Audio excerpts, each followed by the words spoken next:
Everyone. तो आज की वीडियो के अंदर हम अपना नेक्स्ट लेसन प्लान डिस्कस कर रहे हैं और जो हमारा जो लेसन प्लान है वो है हमारा सामाजिक विज्ञान विषय का, जिसके अंदर जो हमारा विषय है वो है इतिहास। ठीक है, सामाजिक विज्ञान में आज जो हम हिस्ट्री का लेसन प्लान डिस्कस कर रहे हैं और हमारा जो टॉपिक है वो है सम्राट अशोक। तो लेसन प्लान बनाने के लिए जैसे आपको पता होगा कि हमें कुछ जनरल इन्फॉर्मेशन लिखनी है, तो इसमें हमें क्या क्या चीज़ें लिखनी होती है पहले हम वो डिस्कस कर लेते हैं, क्योंकि ये आपको हर एक लेसन प्लान में सबसे पहले लिखनी होती है और हर एक लेसन प्लान के अंदर आपको लिखनी होगी।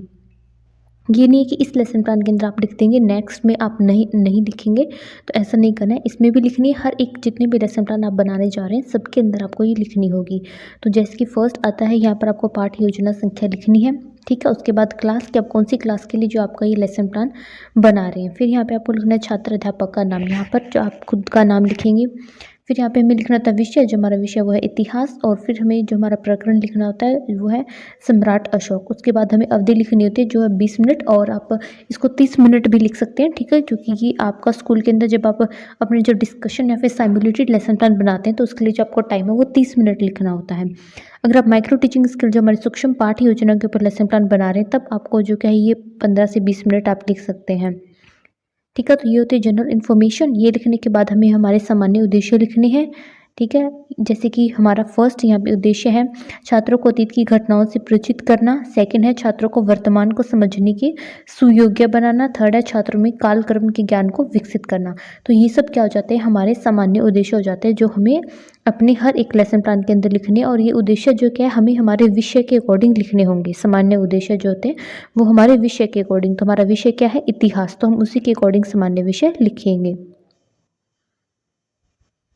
अब हमें लिखने होते हैं विशिष्ट उद्देश्य। जो विशिष्ट उद्देश्य होते हैं वो हमारे टॉपिक के अकॉर्डिंग होते हैं। जैसे हमारा टॉपिक है सम्राट अशोक, तो हम इसके अकॉर्डिंग हमारे विशिष्ट उद्देश्य लिखेंगे। तो पहला होता है ज्ञानात्मक उद्देश्य।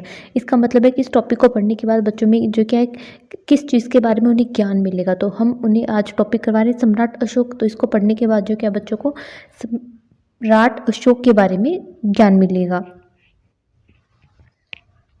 ठीक है, सेकंड है बोधात्मक उद्देश्य कि इस टॉपिक को पढ़ने के बाद बच्चों को किस चीज़ का बोध होगा। ठीक है, तो उन्हें सम्राट अशोक के शासनकाल का बोध कर सकेंगे। ठीक है, फिर आता है मैं प्रयोगात्मक उद्देश्य कि इस नॉलेज को, जो इस टॉपिक को पढ़ने के बाद बच्चों को नॉलेज मिलेगी उसको वो किस तरह से यूज़ कर सकेंगे। ठीक है, तो इस तरह से आपको ज्ञानात्मक, बोधात्मक और प्रयोगात्मक उद्देश्य लिखने हैं। और फिर नेक्स्ट आते हैं, ये आपको यहाँ पर नहीं लिखना है। फिर हमें आती है बच्चों की प्रीवियस नॉलेज, यहाँ पे टेस्ट करनी होती है। ठीक है, ये जो ऊपर की चीज़ें हैं ये उस टाइम लेसन प्लान था जब लॉकडाउन में बच्चों के जो क्या है ऑनलाइन क्लासेस हुआ करती थी। तो अब तो ऑनलाइन क्लासेस नहीं है, तो ये आपको जो क्या है नहीं लिखना है, आपको यहाँ से ही स्टार्ट करना है। ठीक है, ये होती है बच्चों की प्रीवियस नॉलेज टेस्ट। कोई भी टॉपिक जब आप बच्चों को करवा रहे हैं तो आपको पहले उनकी प्रीवियस नॉलेज टेस्ट करनी है। तो इसके लिए जो क्या आप बच्चों से क्वेश्चन यहाँ पर पूछेंगे। ठीक है, तो यहाँ पे 3 कॉलम आप बना लेंगे। ठीक है, फर्स्ट कॉलम होगा छात्र अध्यापक क्रियाएं, सेकेंड होगा छात्र क्रियाएं, और थर्ड होगा हमारे पास शिक्षण सामग्री। तो छात्र क्रिया के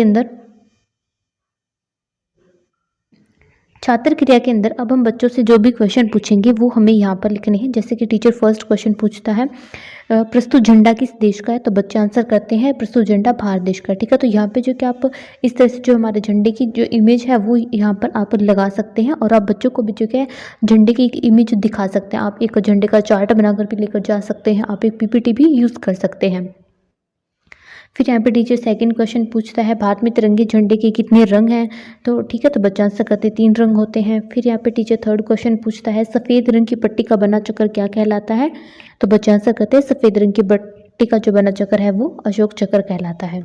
फिर टीचर नेक्स्ट क्वेश्चन पूछता है अशोक चक्र किस सम्राट के नाम से संबंधित है, तो ये जो क्या है एक समस्यात्मक प्रश्न है, मतलब बच्चों को इसके बारे में नहीं पता है। तो आपको भी इसी तरह से बच्चों की प्रीवियस नॉलेज टेस्ट करनी है, और आप जो क्वेश्चन पूछे वो ध्यान रखने कि आपके टॉपिक से रिलेटेड ही होने चाहिए।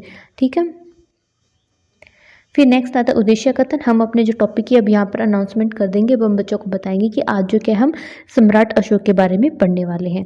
अब नेक्स्ट हमारा जो भी टॉपिक है उसको जो क्या हम बच्चों को प्रेजेंटेशन स्टार्ट करेंगे, मतलब उस टॉपिक को एक्सप्लेन करना स्टार्ट करेंगे। तो हम यहाँ पर 5 कॉलम्स बना लेंगे।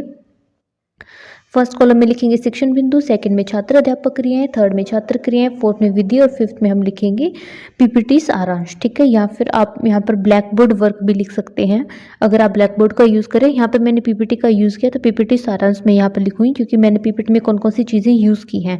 ठीक है, जैसे कि मैंने यहाँ पर सम्राट अशोक की पिक्चर यूज़ की है या फिर सम्राट अशोक के जो जीवन है उससे रिलेटेड कुछ यहाँ पर लाइन्स लिखी हैं, तो वो मैं यहाँ पर बच्चों को बताऊँगी। आप चाहें तो पीपीटी का यूज़ कर सकते हैं, अदरवाइज आप ब्लैक बोर्ड का यूज़ कर सकते हैं। यहाँ पर आप ब्लैक बोर्ड वर्क लिख देंगे। ठीक है, और कुछ मेन पॉइंट्स आपके लेसन के जो होंगे वो आप यहाँ पर लिखेंगे। तो पहला आता है शिक्षण बिंदु। शिक्षण बिंदु में पहला आता है सम्राट अशोक का परिचय।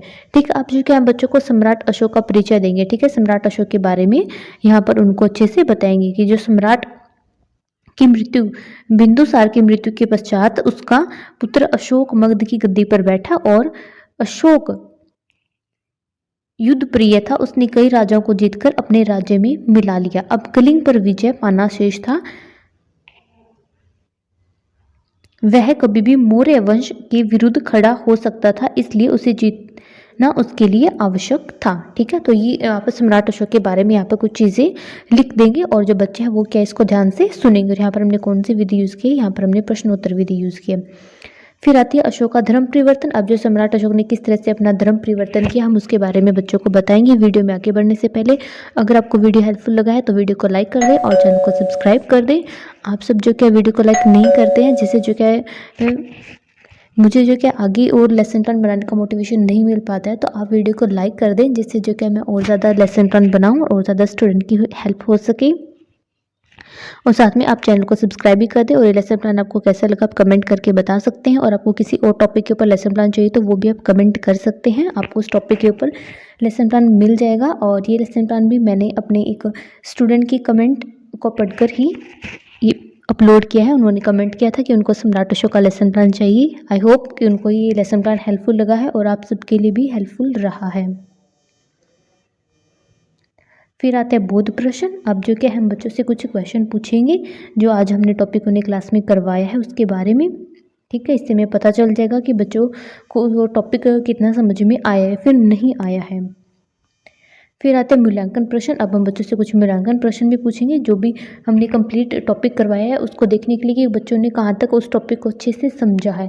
ठीक है, तो आप भी कुछ इस तरह से मूल्यांकन प्रश्न यहाँ पर लिख देंगे। फिर आता है गृह कार्य। अब जो कि हम बच्चों को होमवर्क दे देंगे। ठीक है, यहाँ पर जो मैंने बच्चों को कहा कि उसके कार्यों को लिखकर आप मुझे पीडीएफ बनाकर मेल करें, या फिर आप यहाँ पर बच्चों को इस टॉपिक से रिलेटेड कुछ क्वेश्चन भी लिखने के लिए यहाँ पर बच्चों को देख सकते हैं। होमवर्क जो कि आप अपनी चॉइस के अकॉर्डिंग कुछ भी बच्चों को दे सकते हैं। आप उन्हें फिर से जो लेसन है वो रीड करने के लिए बोल सकते हैं।